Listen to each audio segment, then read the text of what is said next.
of law from the universities of the Witwatersrand in South Africa and Leeds in the UK, an honorary doctorate from Deakin University, Melbourne, Australia, and an honorary doctorate in commerce from Stellenbosch University in South Africa. That's where I come from.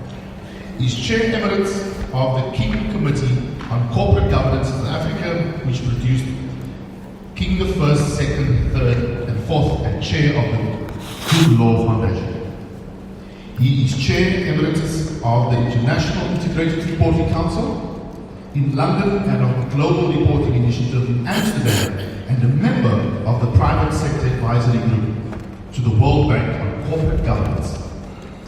He chaired the United Nations Committee of Eminent Persons on Governance and Oversight and was President of the Advertising Standards Authority for 15 years and a member of the ICC Court of Arbitration in Paris for 7 years. He is Chair of the African Integrated Reporting Council and Chair of the Integrated Reporting Committee of South Africa.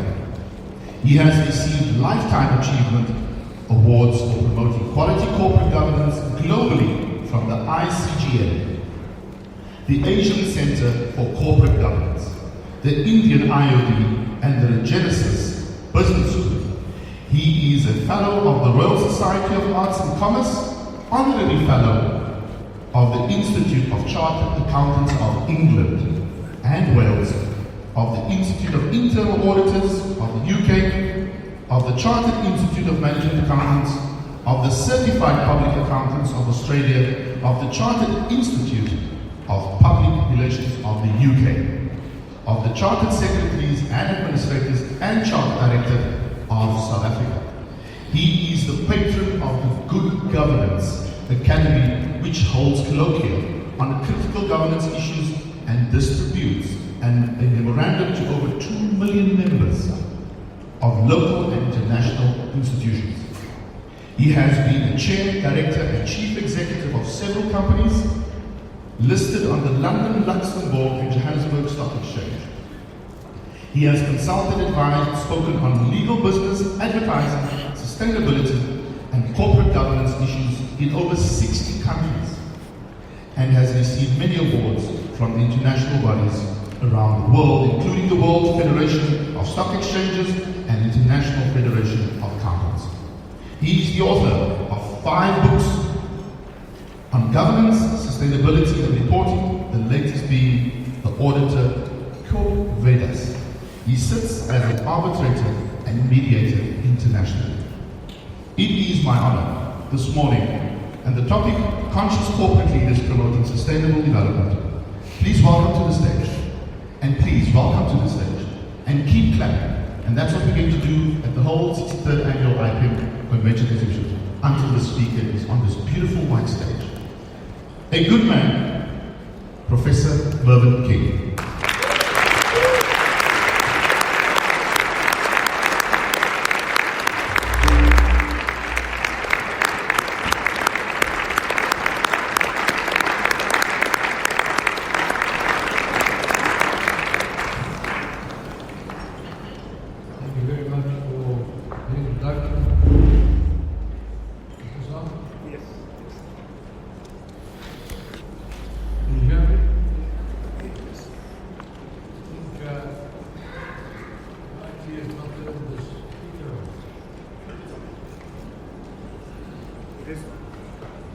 Is it on?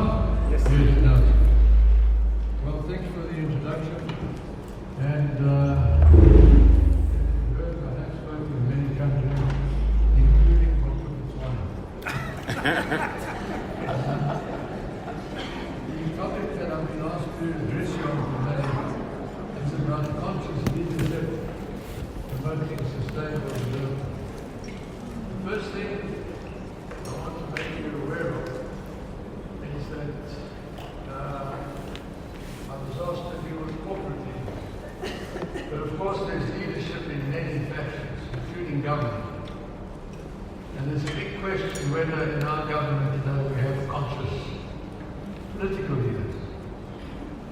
But I wasn't asked to address on that. I was asked to address on conscious corporate leaders. and that means pertaining to the company. Now the company is an artificial person. In the middle of the 19th century, when the concept was devised, it was agreed that a statute should be passed that this artificial incapacitated person should be created. It has no heart, it has no mind, it has no soul, and it has no conscience. You register a company today, you will get a certificate of registration. You've got a person that has no conscience.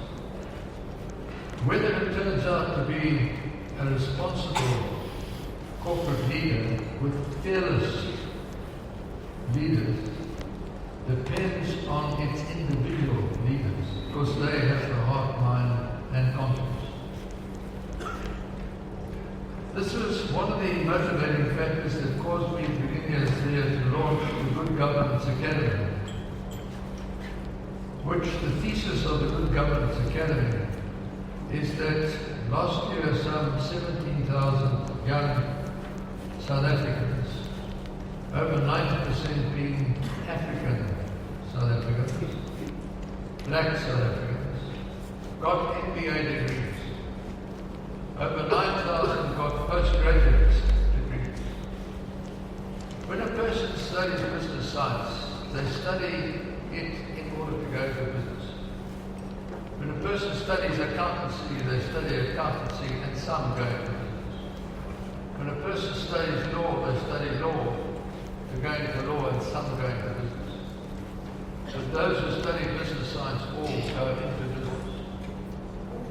And it struck me that if we could teach in line with the Sustainable Development Goals to which South African government is a party by 2030, this average of, let's say, 25,000 young Africans qualifying as MBAs, that the consciousness of a company depends on the conscious, fearless efforts of the individuals, because the company sometimes is berated when something's wrong, but the company is always innocent because it's incapacitated. It cannot think of its own. But it's a question whether its leaders have been conscious or not. And that Good Governance Academy is housed at the Genesis Business School. Marco, the chairman, is the next speaker, and it's housed there because I believe they have been teaching the MBA over the last 20-odd years, not only the intellectual content, which is required by the higher education authority, but also emotional quotients, physical quotient, and the spiritual quotient. The spiritual quotient doesn't mean religious. It means teaching a person that he or she has to act with passion. They've got to be passionate about what they do. They've got to have compassion. And sometimes they have to be dispassionate in making hard decisions. And if we can, in line with the SDGs by 2050, turn out 25,000 people who understand that today in a resource-constrained world we need value creation in a sustainable manner. And they have to be conscious individual leaders. It would have been a huge achievement. You heard in the introduction that our first colloquium was held, and through efforts on my part, with my international connections, we sent 2 million memoranda to 2 million members of inter alia 13 of the world's great institutions. And I like to believe that it had some influence, because it was sent out 2 months ago, but 6 weeks ago, the Business Roundtable of America said, having spent the whole of the 20th century based on the primacy of the shareholder, said, we can no longer rely on the primacy of the shareholder. We have to give clarity of thinking to all the stakeholders. In 1992, I was asked inter alia by Mr. Mandela to write guidelines for the majority of my fellow citizens who have not been in the mainstream of the economy because of the apartheid legislation, unequal opportunity, suddenly going into a country of equal opportunity, but no guidelines on how to direct or how to manage. I had a committee which was very reflective of our regulation. At that time, the paradigm was directors should act in the best interest of the shareholders. The principle being a financial capital model. You build wealth at the top and it trickles down to the impoverished at the bottom. The wealth stuck, it became treacle, it didn't trickle. And as we know, in 2008 it exploded.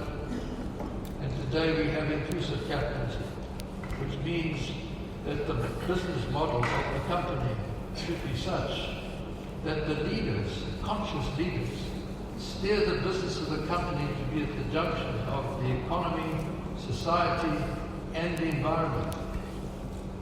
Because if you get that right, it's in the best long-term interest of all the stakeholders. If you have a more positive impact on the environment and society, it is better than what we did through the 20th century, corporate social investment. Build a school over there. Doesn't have anything. USA, slipping through the fingers of corrupt people. It didn't help either. But improved the quality of life of people. That adds to the value of society. We had the first industrial revolution, which started pollution. The second industrial revolution was the constant flow of energy, electricity, not so constant here. In those days, constant flow of energy. That resulted in the Ford Motor Company having one single assembly line. And in 1919, the Ford Motor Company made excessive profit, 65 million rand. Henry Ford said, I want to increase the wages of my employees. Minority shareholders said, no, the shareholder is the primary stakeholder. You must first declare it as a dividend to the shareholders, and the court upheld it. By 1970, there was the Milton Friedman law, that the sole purpose of the company was to make profit,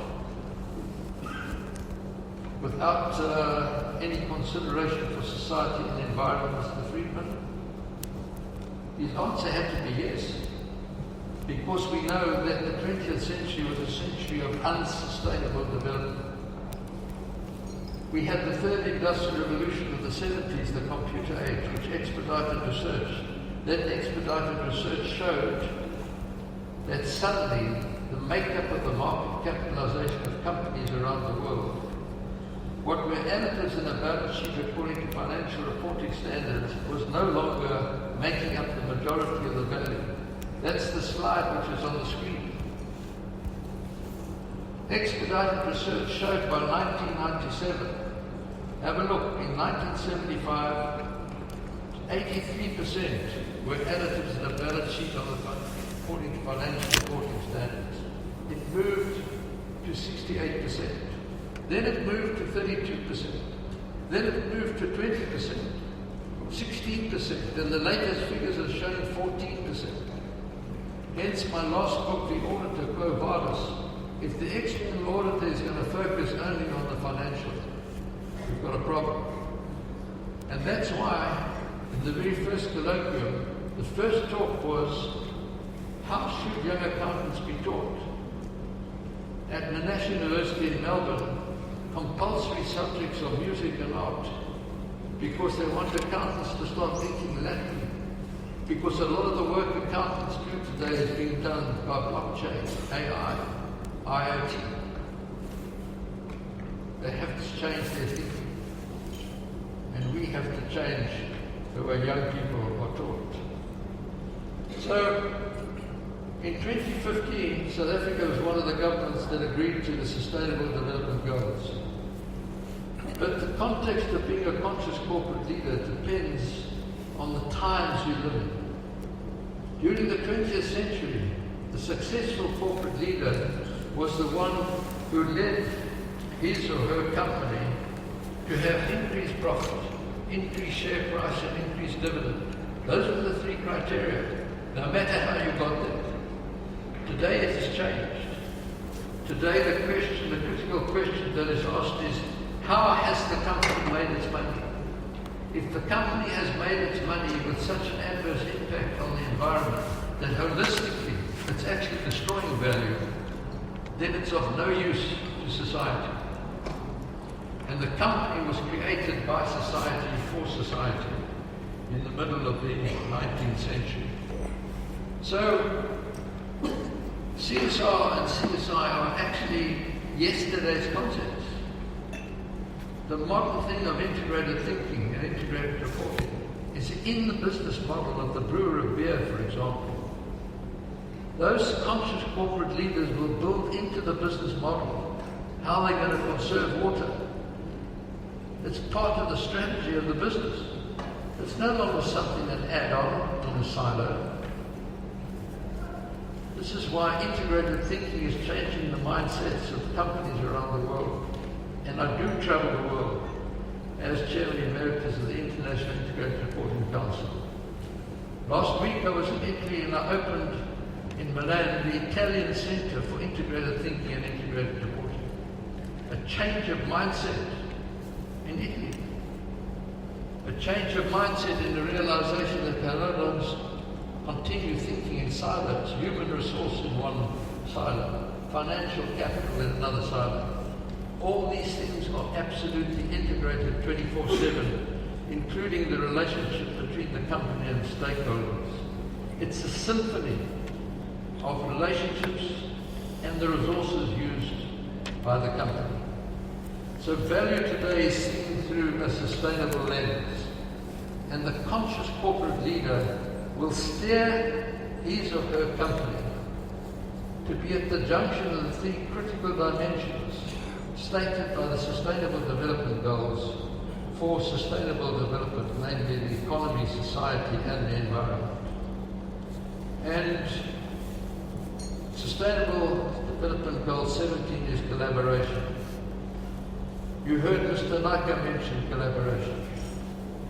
If we do not collaborate now, today, we will not have a sustainable planet by the end of the century. Professor Harari, in his book Sapiens, asked the question, why is it that Homo sapiens outpopulated, outlived and outwitted the other hominids on planet Earth? And he came to the conclusion it was collaboration. We were able to collaborate and talk, to communicate. Today we need that collaboration to save humankind, because we are in a situation where natural assets are still being used faster than nature is regenerating them.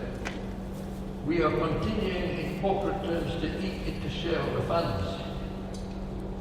If you think you can carry on business as usual, welcome to the age of stupidity.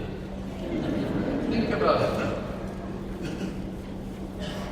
So, we have to change, and human resource has to be aptly fearless in this regard. Fearless to make sure the right people are in the right jobs. That there is this integrated thinking in the C-suite. One thing I find as an advisor to companies is that the accountant is the guardian of this value creation process. But human resource plays a critical role in sitting in that C-suite in developing that integrated thinking. And today governance also has become mindful and outcomes-based. In making a business judgment call, the collective mind of a board should ask the question, will this be seen as creating value but in a sustainable manner? It's no good creating value at a cost to society or the environment.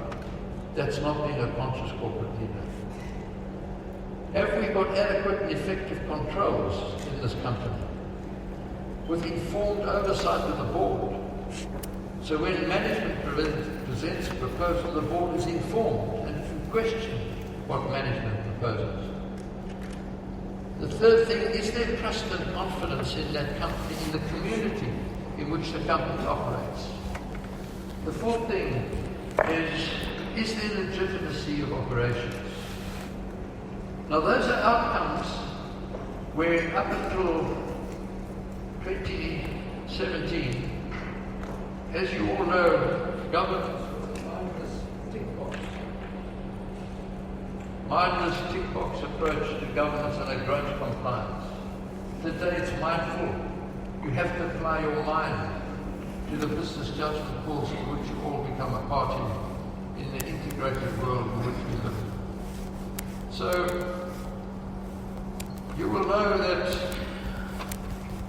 Mrs. Brooklyn in 1987 said that conscious leaders need to ensure that they leave planet Earth at least in the condition in which they found it, not in a worse condition. Today, we have worsened the condition of planet Earth. You and I, we have. And it's not only a moral duty. I go further. I say it's a betrayal of trust. I charge all of you. Kiss your child goodbye in the morning and go to your job and carry on business as usual and let there be adverse consequences to society and the environment, and holistically you are creating value. You are betraying trust. Those children will become the elders of tomorrow. Those elders in judgment of you. Do not let them judge you as being someone that did nothing. Do not let them judge you as being a person thinking it's tomorrow's problem. It's today's problem. Now, the question is, what are you going to do about it as a conscious corporate leader? And in your profession of human resources, it's absolutely critical. So, let me conclude by saying this. You need to say to yourself, and you can say it now to yourself, not in my name will I let this happen. Thank you very much.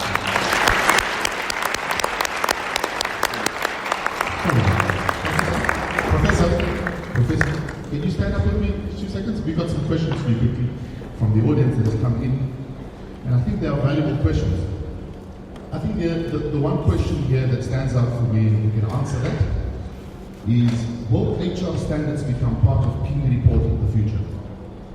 HR standards are already part of the King Report. That's a yes. Africa, third world and the periphery, how do we play or influence the direction of profit margins and technological usage? Well, think of profit as a margin in isolation is yesterday's thinking. Because profit, in December 2016, I spoke in London to 153 of the world's great asset owners and asset managers. Behind me on the stage, the word profit written appear, value creation appeared. One of those there was Larry Fink, BlackRock. Not one person spoke of profit. They spoke of value creation. Are we creating value in a sustainable manner? That is the critical issue. Whether you're in Africa or wherever you are. And it's absolutely, in my view, more critical in a developing economy that we do that, because there is added value to a community much more than CSR and CSI thought of in a silo instead of incorporating it into the business strategy. Thank you. One more. How do we deal with emergent unilateralism and push convergence with approaches you assert? Repeat that question. How do we deal with emergent unilateralism and push convergence with approaches you assert? Well, I'm not sure I understand the question, but if you're thinking of universalism being nationalism, well, I think that's going to fail. Because as I've said to you, what we need is Sustainable Development Goal 17 has become absolutely critical. That collaboration is a critical issue when it comes to the corporate world. If we don't collaborate, labor, government, politicians, the business leaders, if we do not collaborate, well then I'm afraid we're not going to succeed. We all need to collaborate in the interest creating value in the interest of humankind. I think it's significant that corporate leaders in the world have completely changed their business model. To me, one of the most significant things is what happened 6 weeks ago with the Business Roundtable in America, where they said we're going to give parity of thinking to all the stakeholders. It was the first time for over 100 years where they've been focused on the primacy of the shareholder. So I think collaboration is going to save humankind, hopefully. Final question. Can it be that HR's influence in business be consistently questioned? Transformation cannot happen with dead ducks in the helm. I think the question is, can it be that HR's influence in business be consistently questioned? Well, I think transformation is, HR of course is responsible, but HR is a critical issue in South Africa. If you imagine a company and you draw a circle around the directors think, they don't do, management does. And then you've got management. Well, if those directors are not thinking of a business model which is transformative, then that business is going to fail. Because you've got to make a collective business judgment call in the context in which the company is operating. And of course it's operating in the context of a country where we need transformation desperately. Well, finally, I've got an anonymous person saying an amazing presentation by Professor Mervyn King. Thank you very much. Thank you. And then just before we leave, just a small group from IPM to say thank you for your amazing work that you do and coming to give your time here today. A round of applause for you.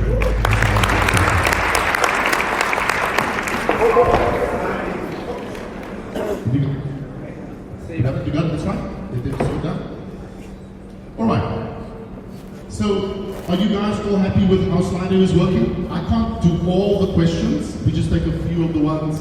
But what we do is we send all the questions to the professor, and then he will then get back to you. I would also like at this moment to say that it is good to remain anonymous, but it's also good to give your name so that we can see who you are. Because I'm going to give away some prizes to those really critical questions.